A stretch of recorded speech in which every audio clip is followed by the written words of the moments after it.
Estamos aqui com o deputado estadual Rodrigo Coelho, do PT, que veio conversar aqui com o pessoal da TV Caparó, conosco aqui.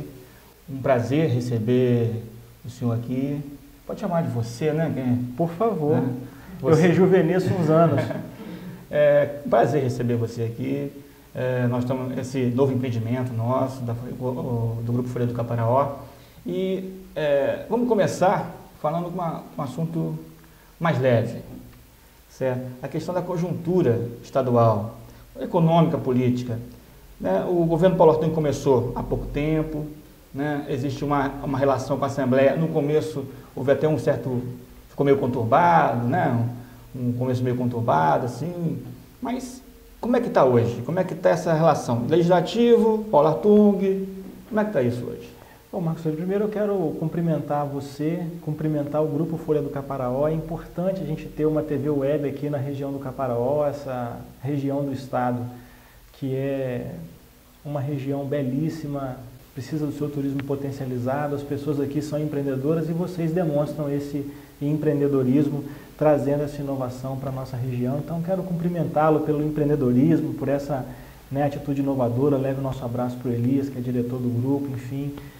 Quero aqui primeiro fazer esse registro de parabenização a vocês. É um prazer para mim poder estar aqui na TV Caparaó falando para os caparoenses, né, e para todo mundo, né, já que nós vamos para a internet.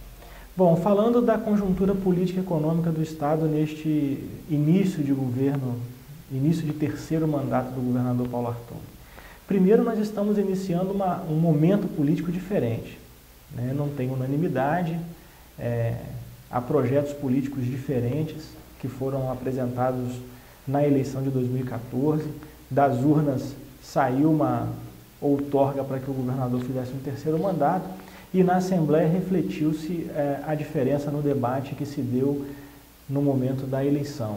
Consequência disso, a Assembleia nos últimos 12 anos teve uma comissão parlamentar de inquérito.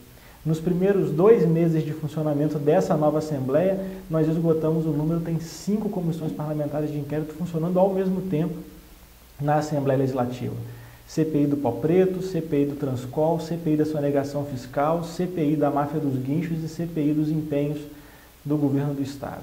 Então nós temos uma atividade parlamentar diferente, 14 comissões especiais em andamento, fora as 16 comissões permanentes da Assembleia. Nós tínhamos 15, agora temos 16, porque foi criada a Comissão Permanente do Cooperativismo. Então a Assembleia tem uma atividade parlamentar muito mais intensa do que teve em momentos anteriores. Isso faz com que o debate político e as disputas políticas se tornem mais intensa também.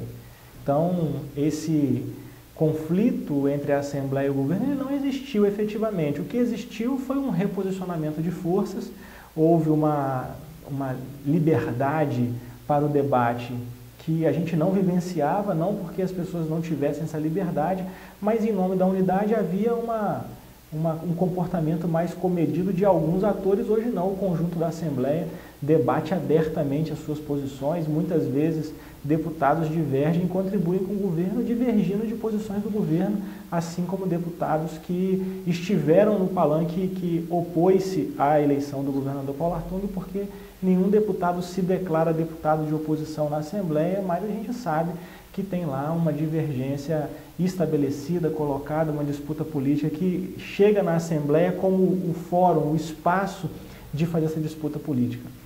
Do ponto de vista econômico, o Estado do Espírito Santo, inserido no Brasil, vive um momento de dificuldade financeira. A nossa atividade econômica ela está desacelerada em relação aos últimos anos.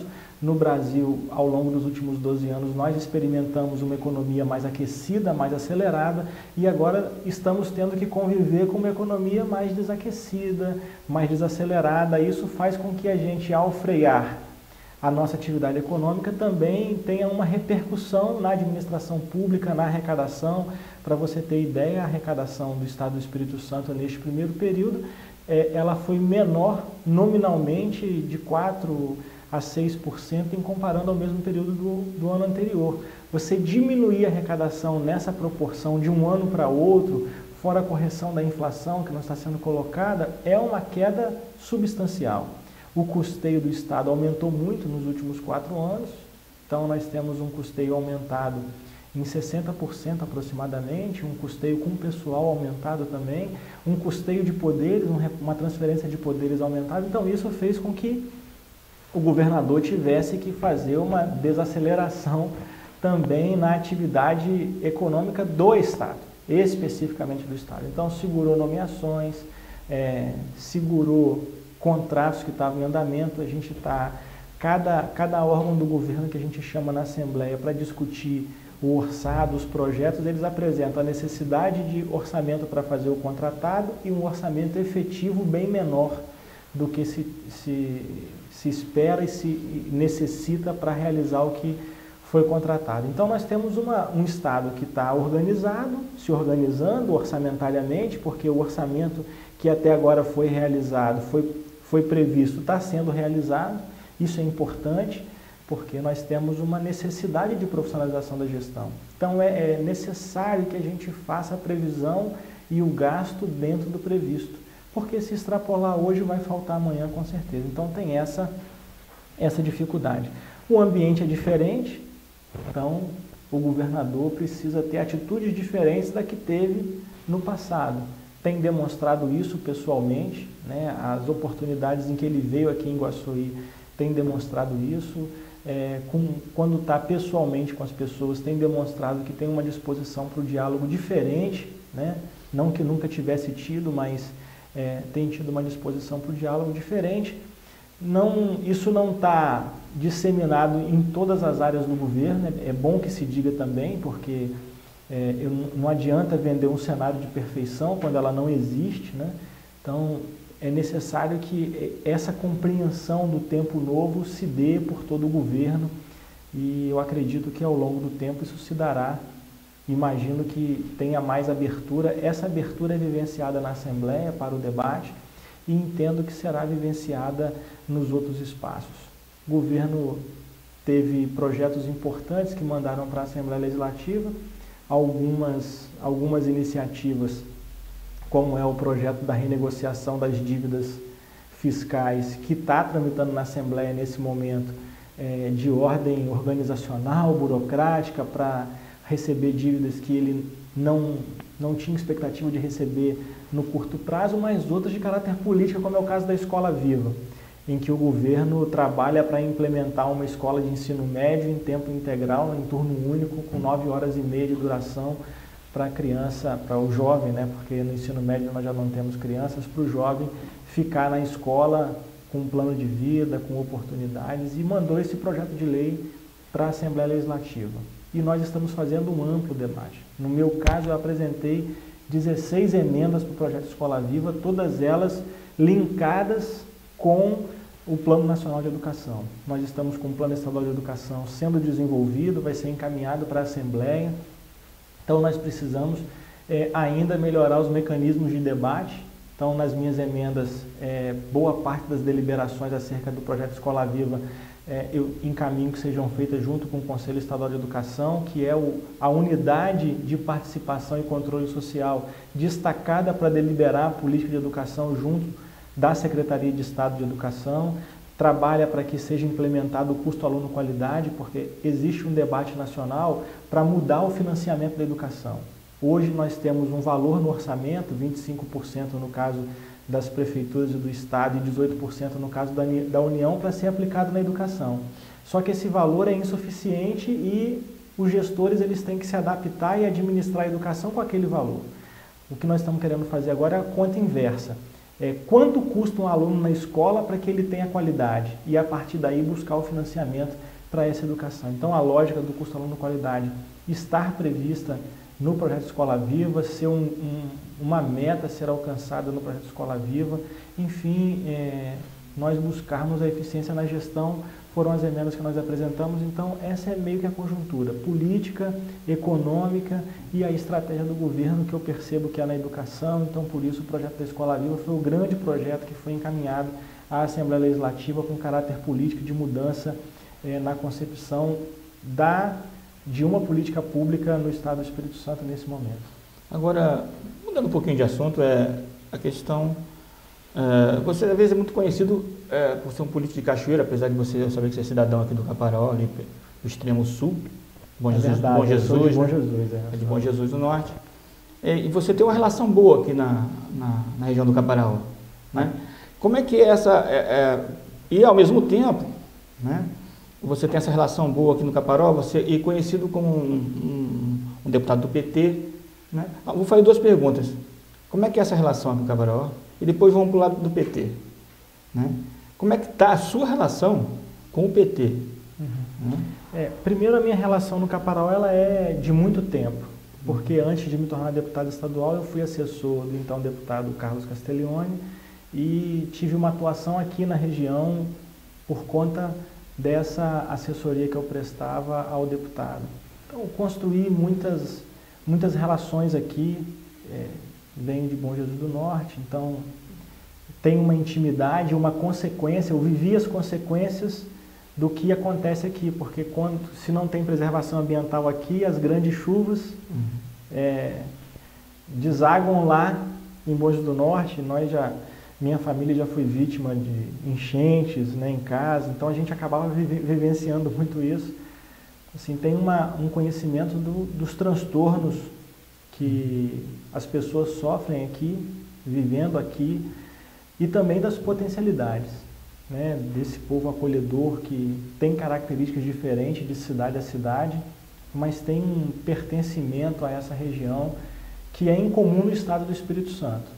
Aqui eu fiz grandes alianças, né, e em Iguaçuí especificamente com a prefeita Vera Costa, eu quero deixar aqui meu abraço, o registro do meu carinho, ajudou muito aqui no município de Iguaçuí. Eu tenho muito orgulho de ser seu aliado por conta da administração séria que ela executa aqui no município de Iguaçuí. No momento em que é difícil você estar à frente de municípios, ter uma gestora preocupada com a sua cidade, com responsabilidade com o dinheiro público como ela é sem dúvida nenhuma um benefício para esse povo de Iguaçuí. Eu tenho muito orgulho de fazer parte do grupo que compõe a aliança que ajuda a prefeita aqui na cidade.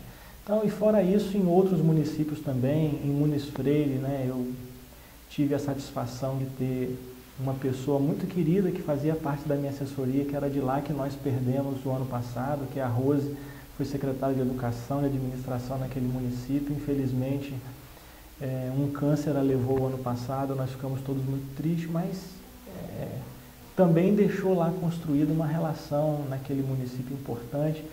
A minha família, meu pai, né, especificamente, minha avó, do município de Irupi, então, que é uma coisa que as pessoas pouco sabem, né?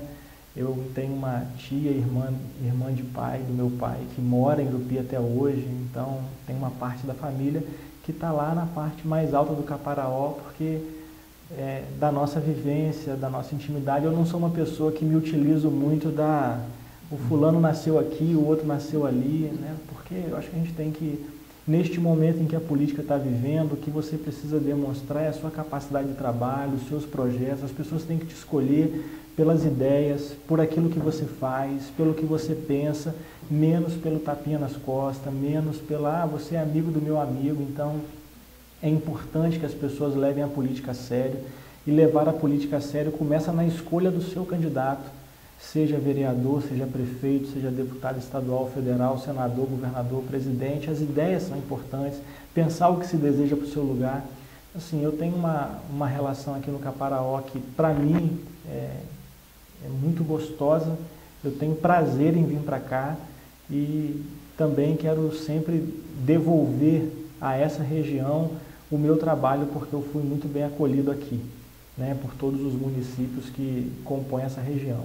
Do ponto de vista do PT, eu tive, desde o ano passado, lá posterior às eleições, nós tivemos um episódio muito marcante na Assembleia Legislativa, que foi a aprovação das contas do governador Renato Casagrande.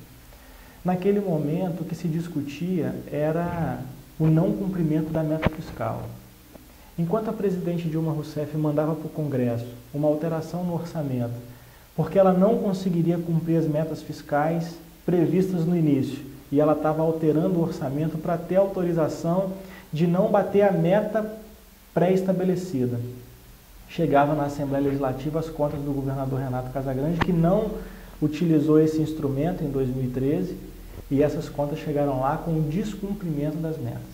Então a presidente estava se precavendo para não acontecer o que aconteceu nas contas do governador Renato Casagrande.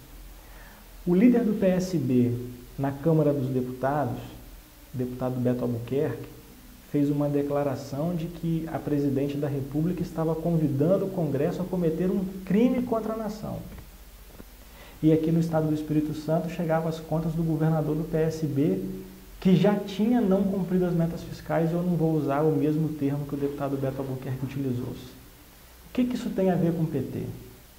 Por não concordar com a aprovação pura e simples, e por estudar as contas, e negociar com a Assembleia a aprovação com ressalvas, até porque nós fazíamos parte daquele governo, e o hoje deputado federal Givaldo Vieira era vice-governador, membro do nosso partido, era necessária a aprovação com ressalvas até para defender a posição que a presidente estava tomando de se precaver tecnicamente no envio da mudança do orçamento para a Assembleia. Naquele momento, o deputado Cláudio Vereza, o deputado Roberto Carlos foram extremamente indelicados. O deputado Cláudio Vereza chegou a entregar a liderança do partido na tribuna, usando palavras que não devem ser repetidas por um parlamentar em lugar nenhum, muito menos na tribuna.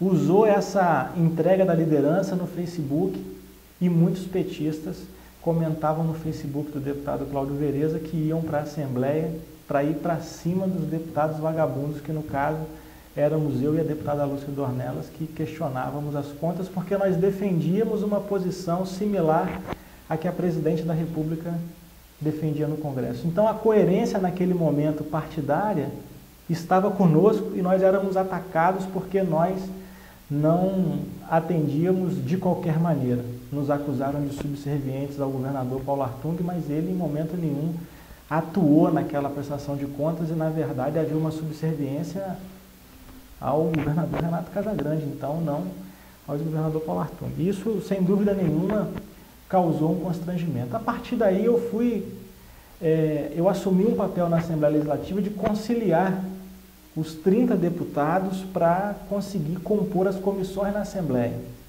Imagine que conciliar 30 deputados, 30 instituições é um exercício extremamente difícil e que poucas pessoas atribuem a um petista, porque a imagem que o partido construiu é de luta, de disputa e não da construção da conciliação. Mas o meu perfil sempre foi um perfil mais conciliador, ponderado. Então eu acabei atuando nessa conciliação. Ao atuar nessa conciliação, as pessoas falavam assim, você não parece, você não vai estar, vem para o meu partido, e as pessoas brincando, eu nunca disse nada a ninguém, nunca respondi nada a ninguém, mas essa especulação ganhou os jornais. Ganhou os jornais e eu não tinha por que responder, porque isso era uma pauta das pessoas, da cabeça das pessoas. Só que com isso o meu partido começou a desconfiar da minha atuação no partido. Não tem nada que eu tenha feito que desabone a minha conduta, mas então eu comecei a ter dificuldades internas por conta do desejo das pessoas de terem respostas mais efetivas a perguntas que não eram feitas para mim. Então assim, eu hoje executo o meu trabalho na Assembleia, a atividade legislativa que eu tenho desempenhado ela é muito intensa. Eu sou presidente da Comissão de Constituição e Justiça, Serviço Público e Redação. Estou envolvido no debate porque sou membro da Comissão de Educação da Assembleia, membro suplente do Fórum Estadual de Educação. Fui o deputado que mais apresentei emendas no projeto da Escola Viva. Fui responsável para que a Secretaria de Educação reconvocasse o Fórum Estadual de Educação. A Comissão de Constituição e Justiça é a que mais relatou projetos esse ano, porque é normal que a Comissão de Justiça é por onde tudo passa. Fui palestrante em fóruns nacionais de assistência social, eu me envolvi na duplicação da BR-101, então tenho participado efetivamente através da Comissão de Infraestrutura da Assembleia, porque eu sou membro da Comissão de Infraestrutura da Assembleia, tenho me envolvido em obras do Estado que demandam infraestrutura, como é o caso da obra de duplicação que corresponde ao trecho de Cachoeiro a Coutinho, que impacta aqui no Caparaó, porque a saída de Cachoeiro para o Caparaó, ou a entrada de Cachoeiro pelo Caparaó se dá exatamente pela ES 482, que foi reformada num trecho, mas quando você vai chegar lá em Cachoeiro, ela está, né, uma obra paralisada, que vai ter outra intervenção com projetos novos, vai ter uma ciclovia que não estava prevista, vai ter uma passarela que não estava prevista, a contenção em Coutinho que não estava colocada. Então, eu estou preocupado e ocupado com essa atividade parlamentar. Estou organizando um programa de formação para gestores públicos que vai começar aqui por Guaçuí no dia 20 de junho. Então, nós vamos começar dia 20 de junho em Guaçuí e vamos terminar em maio de 2016 essa formação, porque nós vamos passar pelas várias políticas públicas com uma formação técnica. Não é uma formação meramente política, é uma formação técnica das políticas públicas para que a gente tenha mais pessoas preparadas para o exercício da gestão. Porque a grande dificuldade dos prefeitos municipais é, ao vencer a eleição, encontrar pessoas tecnicamente habilitadas para compor o governo e ajudar a tocar a administração, porque ninguém faz nada sozinho. Então nós temos a pretensão de dar uma pequena contribuição pelo mandato e por isso nós estamos organizando esse programa de formação. Então eu estou preocupado com essa atividade, parlamentar na execução do mandato, porque eu fui eleito por uma base heterogênea, votaram em mim pessoas de vários partidos diferentes e votaram em mim pessoas que não têm partido algum. Então eu estou tentando fazer a entrega, o retorno da confiança que essas pessoas me deram com o trabalho. Estou focado nisso. Não estou pensando nas relações internas, sei que tem uma discussão danada, e isso tira um pouco o meu conforto no partido. Então, por não estar confortável, eu estou focado no mandato, sem me preocupar com as demais relações, né? Então, eu, claro, vou atuar de modo a não diminuir, nem a envergonhar o meu partido, muito pelo contrário, eu quero engrandecer o conjunto das pessoas que compõem, porque quero entregar um trabalho que dê orgulho aos meus companheiros. Então é isso que eu estou buscando fazer e é isso que eu vou buscar fazer intensamente, porque eu acredito que a população deseja ver o retorno do meu trabalho e eu vou trabalhar intensamente, é isso que eu vou buscar no meu dia a dia. Agora, para a gente terminar, e pode responder rapidamente também, você é candidato em Cachoeiro? Essa não é uma decisão simples como a pergunta. Os municípios têm passado por dificuldades, eu tenho um mandato de deputado estadual que está no início para cumprir, uma atividade intensa como eu acabei de relatar. Então, para que eu possa me decidir por uma candidatura, eu preciso ter muita segurança do que fazer. Eu preciso ouvir as pessoas, porque político que se resolve sem ouvir as pessoas está fadado ao fracasso, e eu preciso construir um programa que me permita ter condições de executar uma política que transforme a realidade de Cachoeiro. As pessoas lá querem uma mudança da sua realidade. Então, eu só serei candidato se eu tiver convicção de que tenha condições de promover as mudanças que aquela população deseja e que se eu tiver a solidariedade das pessoas que, fora de Cachoeiro, me ajudaram a alcançar o mandato de deputado estadual, mas que entendem pelo raio, pela composição regional que faz no sul do estado com Cachoeiro e pela importância da cidade, que seja válida a minha ida para aquele município para contribuir com o desenvolvimento de toda a região, porque ao fim e ao cabo eu preciso dar retorno a essas pessoas que me ajudaram a chegar onde eu estou hoje, que é no mandato de deputado estadual na Assembleia Legislativa. Aqui eu agradeço a sua presença aqui na TV Caparó, Rodrigo Coelho, e a gente já convida para outras oportunidades, para a gente continuar esse debate tão rico de Estado, sobre o Brasil, sobre a região do Caparaó.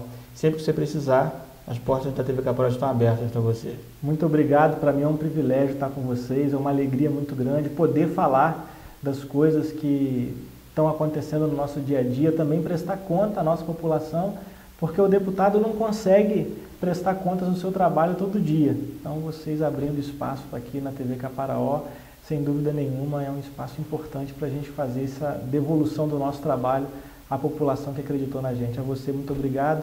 A você, muito obrigado. Sempre à disposição. Obrigado a todo mundo, então, que está nos assistindo. Voltamos numa outra oportunidade.